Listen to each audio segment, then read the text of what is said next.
இன்னைக்கு அப்படிதான் இருக்கு. அதாவது அந்த காலத்துல நாங்களும் ஸ்டெப் கட்டிங்லாம் வச்சிருந்தோம். காலேஜ் படிக்கல, ஹையர் செகண்டரி படிக்கல, இப்படி வச்சிருப்போம். ஸ்டெப் கட்டிங், பெல்ஸ் போட்டிருப்போம். பெல்ஸ்ன்னா 2 பேண்ட் சேர்ந்தது அவ்வளவு தூரத்துக்கு இருக்கும். அது தெருவெல்லாம் கூட்ட வேண்டாம், இதே கூட்டிட்டு போயிடும்.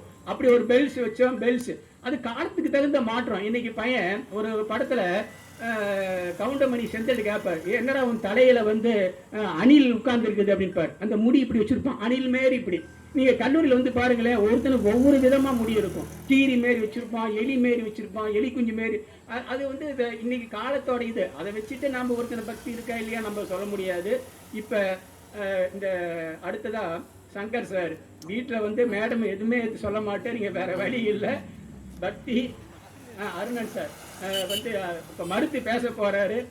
எப்படி இப்போ ஏற்கனவே சொல்லிட்டாங்க, ஐயா வந்து எங்களுக்கு சாதகமாக பேசிட்டாருன்னு அவங்க மேடம் சொன்னாங்க. இப்போ அருணன் சாரும் மேடமுக்கு மறைமுகமா அது ஸ்லீப்பர்சல் ஏதோ சொல்லுவாங்க இல்லையே, அந்த மாரி இவரும் பேசுவாரா அப்படின்னு தெரியல. இப்போ அருணன் ஐயாவை பற்றி ஒரு சின்ன ஒரு அறிமுகம். ஐயா இவரும் வந்து ஆசிரியராக இருக்காங்க. புனித மேரி மேல்நிலைப் பள்ளியில் தமிழ் துறையில் ஆசிரியராக இருக்காங்க. அவரும் இன்னைக்கு பேப்பர் வேல்யூஷன் போயிட்டு வராங்க. எல்லாம் அறிவார்ந்த சபை, ரொம்ப நல்லா வந்து விவாதம் பண்ணியிருக்காங்க, நல்லா தயாரிச்சிருக்கிறாங்க.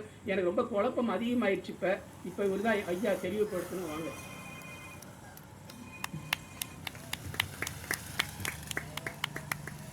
மதப்பிற்கும் மரியாதைக்கு முறையே கண்ணனூர் ஸ்ரீ சீதாராம திருக்கல்யாண அன்னதான குழுவினருக்கினுடைய முதற்கண் வணக்கத்தை தெரிவித்துக் கொள்கின்றேன்.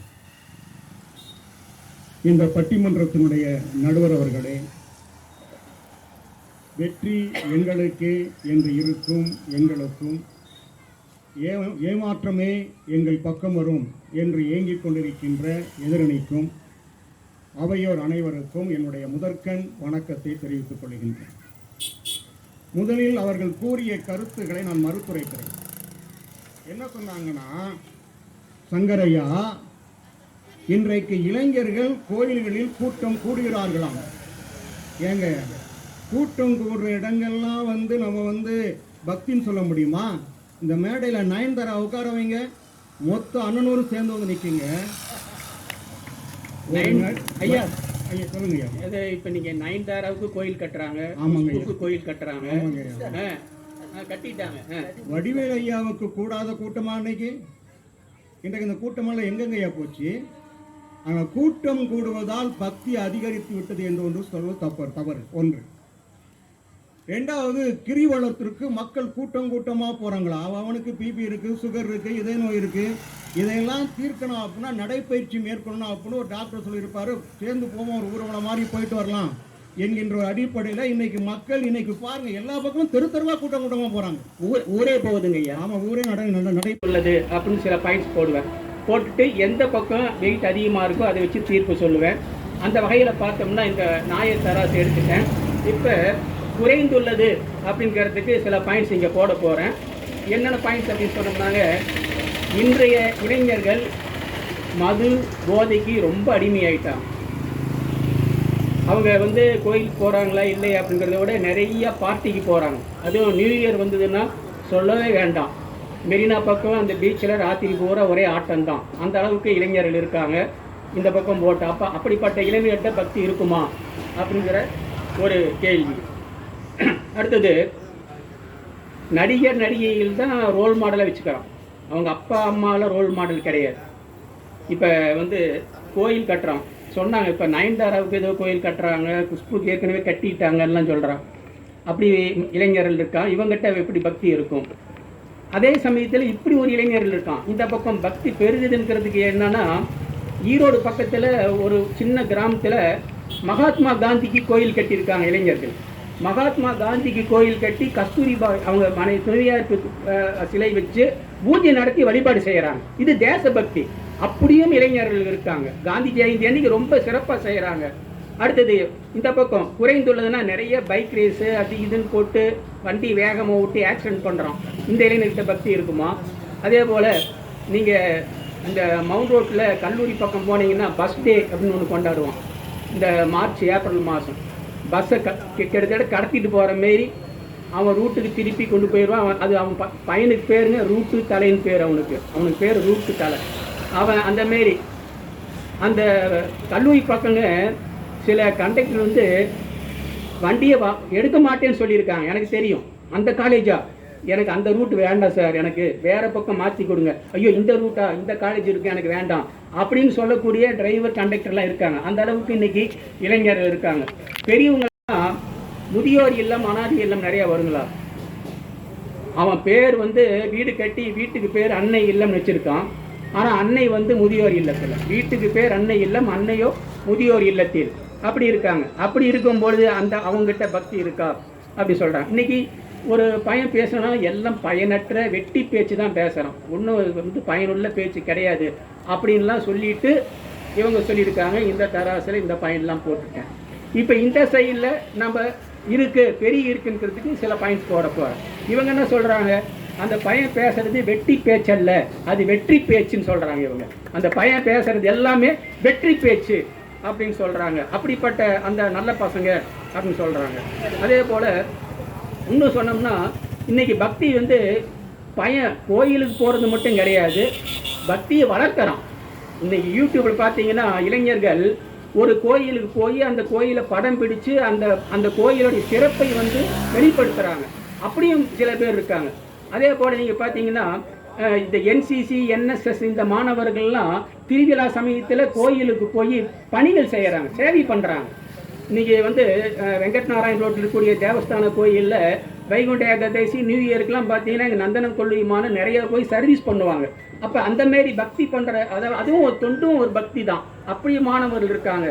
அதே போல் இன்றைக்கி நீங்கள் பார்த்தீங்கன்னா திருவாரூரில் ஆழித்தேர் நடந்தது.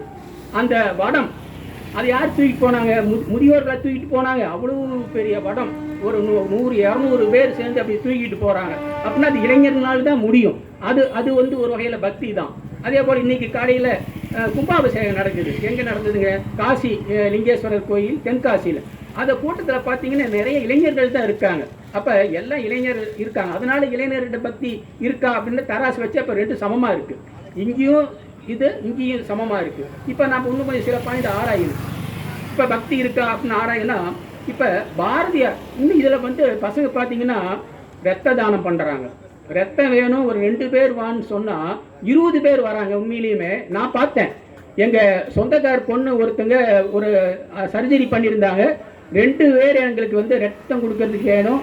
நான் கல்லூரியில் சொன்னேன், 20 பையன் நிற்கிறான். எனக்கு ஒரே ஆச்சரியம், என்னடா இது 20 பேர் நிற்கிறாங்களா, இந்த அளவு. இதுதான் பக்தி. ஒரு உயிரை காப்பாற்றுறான் பார்த்தீங்களா, கடவுள் தான் உயிர் கொடுக்குறாரு.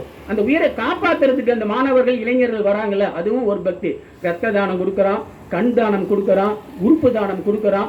எல்லாமே இந்த அளவுக்கு மாணவர்கள் இளைஞர்கள் இருக்காங்க. இப்போ இதெல்லாம் வச்சு நம்ம வந்து பக்தின்னு சொல்லிட முடியாது. பாரதியார் என்ன சொல்கிறாருன்னு நான் கொஞ்சம் யோசிக்கிறேன். பக்தியை பற்றி பாரதியார் என்ன சொன்னார். பாரதியாரெல்லாம் 39-40 வயசில் இறந்துட்டார். அவரெல்லாம் முதிர்ச்சி அடையவே இல்லை, வயதாகவே இல்லை, இளம் வயதிலேயே மரணம் அடைஞ்சிட்டார். அவர் பக்தியினாலே இந்த பாரினில் எய்திடும் மேன்மையில் கேளீர் அப்படின்னு சொல்லிட்டு பக்தி இருந்தால் என்னென்னலாம் வரும்னு சொல்கிறார். அது என்னென்னு சொல்கிறேன் பாருங்களேன். பக்தி இருந்தால் சிந்தை தெளிவு ஏற்படும், செயலில் செம்மை ஏற்படும், நல்ல வீரர் உறவு கிடைக்கும், சோர்வுகள் போகும், நற்பார்வைகள் தோன்றும், கல்வி வளரும், பல காரியம் கைகூடும், வீரியம் ஓங்கிடும், அறிவு தெரிந்திடும், சோம்பல் அழியும், உடல் சொன்னபடி கேட்கும். இப்போ இதெல்லாம் இன்றைய இளைஞர்கிட்ட இருக்கா இல்லைங்களா? இப்போ இதெல்லாம் இன்றைய இளைஞர்கிட்ட இருக்கு. அப்போ இதெல்லாம் இருந்ததுன்னா என்ன அர்த்தம்? பக்தி இருக்குன்னு அர்த்தம். ஏன்னா பக்தி இருந்தால், பக்தினா இதெல்லாம்ங்கிறாரு. அப்போ இதெல்லாம் இருந்தால் பக்தி இருக்குன்னு அர்த்தம். சரி, இதுக்கும் நான் இன்னொரு எப்பயுமே ஒரு கதை சொல்கிறது வழக்கம். ஒரு தீர்ப்பு சொல்லும் பொழுது ஒரு கதை சொல்கிறது வழக்கம். அந்த கதையை மேடம் சொல்லி முடிச்சிட்டாங்க. அது அந்த இருந்தாலும் நான் அதை சுருக்கமாக சொல்லிடுறேன். நாரதர் வந்துங்க எப்பயுமே நாராயணா சொல்லிட்டு வைகுண்டத்தில் போவார். பெருமாள்கிட்ட போய் சொல்கிறாரு, இந்த இளைஞர்களுக்கெல்லாம் பக்தியே கிடையாது நாராயணா, எல்லாம் சும்மா குட்டிச்சவராக கிடக்கிறாங்க இந்த இளைஞர்கள்லாம் அப்படின்னு சொல்லி கம்ப்ளைண்ட் பண்ணுறாரு. அப்போ பெருமாள் என்ன பண்ணுறாரு அப்படின்னா, சின்ன எண்ணெய் கிண்ணத்தை கொடுத்துட்டு நீ உலகத்தை சுற்றி வா அப்படின்னாரு. சுற்றி வந்தார். கேட்டார், நீ எத்தனை தடவை நீ நினச்ச ஐயோ ஒரு தடவை கூட நினைக்கலையே நாராயணா அப்படின்னாராம். டேய், நீ ஒரு சின்ன கிண்ணத்தை கொடுத்ததுக்கே என்னைய மறந்துட்டியே. இன்றைய இளைஞர்கள் எத்தனை ஸ்ட்ரெஸ்ஸு, எத்தனை போட்டி, எவ்வளோ ப்ராப்ளம் இருக்காங்க. இத்தனை ப்ராப்ளத்துலேயும் அவன் ஒரு பைக்கில் போகும்பொழுது பிள்ளையார் கோயில் பார்த்தா ஹாய்ன்னு சொல்லிட்டு போகிறான். மாணவன் கோயிலுக்கு உள்ளே போக வேண்டியது, அப்படி பைக்கில் போகும்பொழுது ஹாய் பிள்ளையாரே அப்படின்ட்டு போகிறான், ஒரு விஷ் பண்ணிட்டு போகிறான். அப்போ